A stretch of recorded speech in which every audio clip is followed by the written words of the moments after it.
So guys, कहानी की शुरुआत होती है जी हक नाम के एक बंदे से, जो कि दुनिया की मुश्किल से मुश्किल ताले और तिजोरियां खोलने में माहिर है और वह महंगी और कीमती चीज़ें चुराकर बेचना ही उसका काम है। वह अपना काम इतनी सफाई से करता है कि उसने चोरी करने में सेंचुरी मार ली है और अभी तक वह पकड़ा भी नहीं गया। एक दिन एक मिशन पर वह करोड़ों का पत्थर चुराने एक बिल्डिंग में घुसता है, जहाँ की तिजोरी में कई सारे ताले थे जिन्हें किसी आम चोर के लिए खोलना बिल्कुल ही नामुमकिन था। लेकिन ह्यूग के लिए ये जादू की छड़ी घुमाना जितना आसान था। वह सारे ताले खोलकर पत्थर निकाल लेता है और सारे गार्ड को गुमराह करके बाहर निकल आता है। लेकिन बाहर निकलते समय उसकी एक गलती की वजह से वह पत्थर टूट जाता है, जिससे उसकी सारी मेहनत बर्बाद हो जाती है। लेकिन उसने हार नहीं मानी और दिमाग लगाकर वैसा ही हूबहू एक नकली पत्थर बना लेता है। फिर वह उसे एक मशहूर दुकानदार के पास बेचने ले जाता है। लेकिन वह दुकानदार उस पत्थर को पहचान लेता है और वह दुकानदार उससे नकली पत्थर लेने से मना कर देता है। फिर जी हक दुकानदार को धमकाते हुए कहता है, तुम तो वैसे भी नकली सामान बेचते हो, अगर तुमने ये पत्थर नहीं लिया तो मैं पुलिस के सामने तुम्हारी पोल खोल दूंगा। और ना चाहते हुए भी उस दुकानदार को वो पत्थर लेना पड़ता है। और दोस्तों, जी हक का बेस्ट फ्रेंड गुविन भी उसका पार्टनर होता है, जिसकी खूबी ये थी कि वह छोटी सी छोटी चीजों में बॉम्ब फिट कर लेता था। उसके बाद जी हक नकली नोट बनाने की सोचता है और वह बना भी लेता है। लेकिन उन नोटों में एक कमी थी कि शराब डालने पर वह नोट अपना रंग छोड़ देते थे। फिर उन्होंने एक डायमंड शॉप में चोरी करने का सोचा, जहां करोड़ों के हीरे थे। लेकिन वहां चोरी करना इतना आसान नहीं था, क्योंकि उस दुकान में चारों तरफ सीसीटीवी कैमरे लगे हुए थे। अब उन्हें सीसीटीवी को हैक करने के लिए एक हैकर चाहिए था, जिसमें उनकी हेल्प करेगा ज़ैंग बे।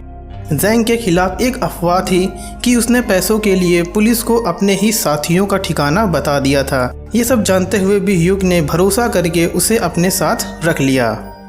उसके बाद ह्यूग की दोस्ती यूना नाम के एक लड़की से हो गई, जो कि कीमती चीज़ों की काफ़ी जानकार थी। एक दिन वो दोनों लंच पर जाते हैं, जहां ह्यूग यूना के गले में पड़े डायमंड चेन के बारे में पूछता है, जिसे यूना के पिता ने दिया था। फिर वो दोनों उस डायमंड को दिखाने एक ज्वेलरी शॉप पर जाते हैं, जहां वो दुकानदार उस डायमंड को देखकर बताता है कि इसकी कीमत तो लाखों में है। ह्यूग वहीं पर अपना सूटकेस सोफे के नीचे छोड़कर यूना को लेकर दूसरी दुकान पर जाता है। ये वही दुकान होती है जहां ह्यूग चोरी करने वाला है। जब तक दुकानदार उस हीरे की जाँच करता, तब तक ह्यूग ने सारे सीसीटीवी कैमरे देख लिए और साथ में ये भी देख लिया कि कितने गार्ड्स हैं और कहां से आने जाने का रास्ता है। और आखिर में उसने हिसाब लगाया कि चोरी को 10 मिनट के अंदर ही अंजाम देना होगा।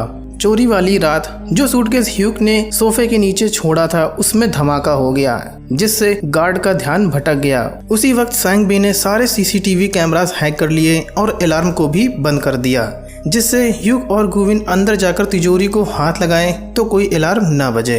लेकिन ह्यूग ने जितना टाइम सोचा था, गार्ड उससे पहले ही आ जाते हैं। तभी गुविन उनकी गाड़ी का शीशा तोड़कर उन गार्ड्स का ध्यान फिर से भटका देता है, जिससे ह्यूग हीरे चुराकर बाहर आ जाता है और बाद में तीनों जश्न मनाने लगते हैं। अगले दिन जब शॉप के मालिक चो को पता चलता है कि उनके हीरे चोरी हो गए हैं, तो वह आग बबूला हो जाता है। लेकिन उनकी चोरी करने के तरीके से काफ़ी इम्प्रेस हो जाता है, क्योंकि जो असल में एक बिजनेसमैन और गैंगस्टर था, जिसने पैसों के लिए न जाने कितनों का खून बहाया था।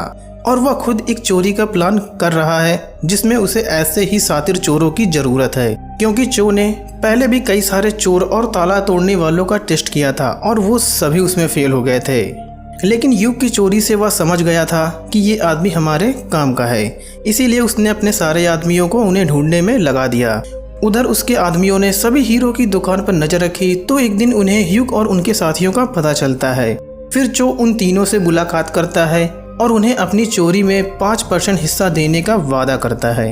अब उन तीनों के पास और कोई ऑप्शन नहीं है, क्योंकि उनके मना करने पर चो उनके सारे फैमिली वालों को मार डालेगा। इसीलिए वो मान जाते हैं और चो उन्हें बताता है कि 150 करोड़ का काला धन एक शिप के रास्ते कोरिया आने वाला है और वो शिप जहाँ रुकेगा वहाँ दुनिया का सबसे तगड़ा सिक्योरिटी सिस्टम है।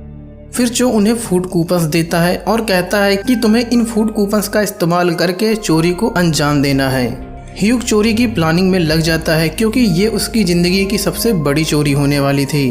फिर चो ने ज़ैंग को कुछ ज़्यादा पैसे देकर ह्यूग पर नज़र रखने को कहा, क्योंकि वह चोरों पर भरोसा नहीं करता है। उधर पुलिस ने सीसीटीवी में देखकर पता लगा लिया था कि शॉप में सूटकेस ह्यूग ने ही रखा था और वह उसे पकड़ने उसके घर जाती है। तब पुलिस को ह्यूग के घर में उसके अगले प्लान का पता चलता है और ये भी पता चलता है कि चो भी उनके साथ मिला हुआ है। चोरी से एक दिन पहले गुविन पोर्ट पर जाकर बॉम्ब और सिक्योरिटी सिस्टम को हैक करने वाले डिवाइसेस रखाता है। अपने अड्डे पर पहुंचकर ह्यूग गुविन से कहता है कि क्यों ना चो को धोखा देकर चोरी के सारे पैसे खुद ही रख लें, और उनकी ये बात जैंग सुन लेता है। फिर जैंग सारी बातें चो को जाकर बताता है, जिससे चो काफ़ी गुस्सा हो जाता है, लेकिन वह ह्यूग से चोरी के बाद निपटने का फैसला करता है। फिर उधर ह्यूग यूना से मिलने गया, जो कि ह्यूग के अचानक गायब हो जाने से काफ़ी नाराज थी।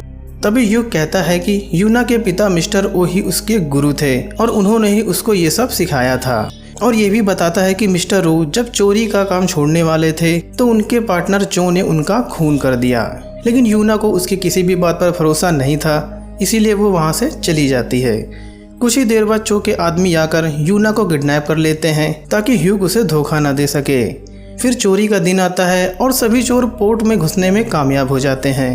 तभी चो बाहर से सूटकेस में रखे बॉम्ब में धमाका कर देता है, जिससे सारे गार्ड्स का ध्यान भटक जाता है।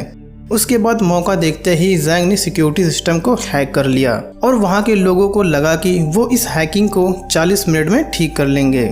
अब ह्यूग और गुविन के पास काफ़ी टाइम था। फिर वो तिजोरी के पास गए और ह्यूग ने बड़े ही चालाकी से तिजोरी खोल दी। अब उनके सामने 150 करोड़ थे, जिसे उन्होंने अपनी गाड़ी में भरना शुरू किया और भरने के बाद फूड कूपन्स को वहीं रख दिया। उधर धमाके की आवाज़ से पुलिस वहां पहुंच जाती है और पोर्ट को चारों तरफ से घेर लेती है, लेकिन वो सभी वहां से निकलने में कामयाब हो जाते हैं। उसके बाद चो ह्यूग पर बंदूक तान देता है और यूना का चैन दिखाकर कहता है कि यूना मेरे कब्जे में है, अगर उसे बचाना है तो अपने आप को पुलिस के सामने सरेंडर कर दो जाके। ह्यूग सरेंडर कर देता है और पकड़े जाने से पहले वह समंदर में कूद जाता है, लेकिन कूदते टाइम पुलिस की फायरिंग में उसे एक गोली लग जाती है और उसके बाद जो सूटकेस था उसमें धमाका हो जाता है, जिससे सभी लोगों को लगता है कि ह्यूग मर चुका है। उधर गुविन अपने दोस्त को खोकर काफ़ी दुखी था, लेकिन जैंग बहुत खुश था क्योंकि उसे ह्यूग के हिस्से के भी पैसे मिलने वाले थे। तभी उन दोनों में लड़ाई होती है और जैंग चाकू से गुविन का खून कर देता है। इधर पैसों से भरा कंटेनर चो के पास पहुंच जाता है, लेकिन उसमें पैसों की जगह फूड कूपन्स देखकर चो की तो दुनिया ही हिल जाती है। जब तक चो कुछ सोचता तभी ह्यूग का फ़ोन आता है और वो बिल्कुल ठीक था। ह्यूग बताता है कि जो भी अभी तक हुआ वो सब उसके प्लान का हिस्सा था और वो चो से मिस्टर ओ के मौत का बदला लेना चाहता था।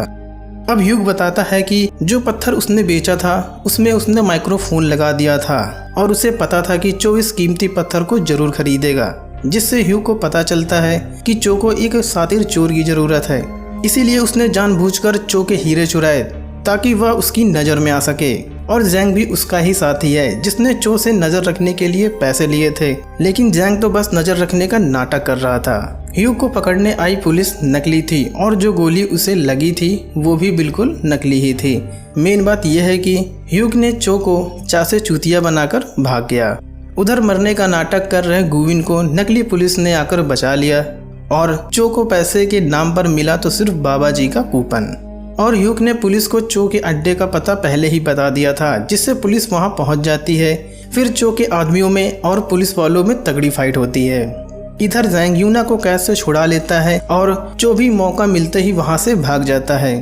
उधर ह्यूग और गुविन आकर कूपन से भरा ट्रक लेकर चले जाते हैं और गाइस तब पता चलता है कि वो कूपन सी असली पैसे थे, क्योंकि ह्यूग ने अपनी नोट छापने वाली मशीन से उन पैसों पर फूड कूपन प्रिंट कर दिए थे, जो कि शराब पड़ने से फिर से पैसे बन जाते। उसके बाद ह्यूग ने चो की गाड़ी को टक्कर मारकर पुलिस के हवाले कर दिया और इतनी बड़ी चोरी करने की वजह से वह अंडरग्राउंड चला गया। ह्यूग ने कुछ पैसे यूना को भेजे ताकि वह दुबई में एक आर्ट गैलरी खोल सके, जो कि उसका हमेशा से एक सपना था। यूना जब दुबई पहुंचती है तो उसे म्यूजियम में उसका डायमंड चेन दिखता है और तभी ह्यूग की एंट्री होती है और वो दोनों खुशी खुशी साथ में रहने लगते हैं। सो गाइस यहीं पर मूवी का एंड हो जाता है। तो दोस्तों अगर आपको वीडियो अच्छी लगी हो तो वीडियो को लाइक करें, चैनल को सब्सक्राइब करें और अपने दोस्तों के साथ भी इस वीडियो को शेयर करें।